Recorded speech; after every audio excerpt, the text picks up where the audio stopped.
ఒకటే, ఈ పంపులు వెంటనే ఆన్ చేయండి. మీరు అనవసరంగా రాజకీయాల జోలికి పోయి రాజకీయంగా కేసీఆర్ గారిని బదనాం చేయాలనే ఒక చిల్లర ప్రయత్నం ఏదైతే మీరు చేస్తున్నారో ఇప్పటికే అవన్నీ కొట్టుకపోయినాయి గోదావరి వరదలో. ఇవాళ మీరేమైతే అడ్డమైన మాటలు మాట్లాడినరో అవన్నీ తప్పుడు ప్రచారాలని చెప్పి ప్రజలకు అర్థమైపోయింది. అందుకే మేము అనేది, మీరు చేస్తారా పంప్ హౌజు చాలు చేస్తారా చెయ్యరా తేల్చి చెప్పండి. మీకు అసెంబ్లీ సమావేశాలు ముగిసేదాకా ఈ ప్రభుత్వానికి మేము గడువు ఇస్తున్నాం.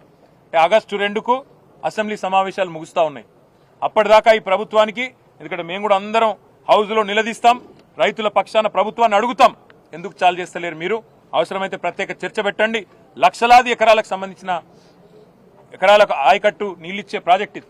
అట్లాంటి ప్రాజెక్టును మీరు ఎందుకు ఈ రకంగా రాజకీయ కక్షతో ఎండబెడుతున్నారు, రైతులను ఎందుకు ఇబ్బంది పెడుతున్నారు, ప్రజలను ఎందుకు హింసిస్తున్నారని తప్పకుండా అసెంబ్లీలో నిలదీస్తాం.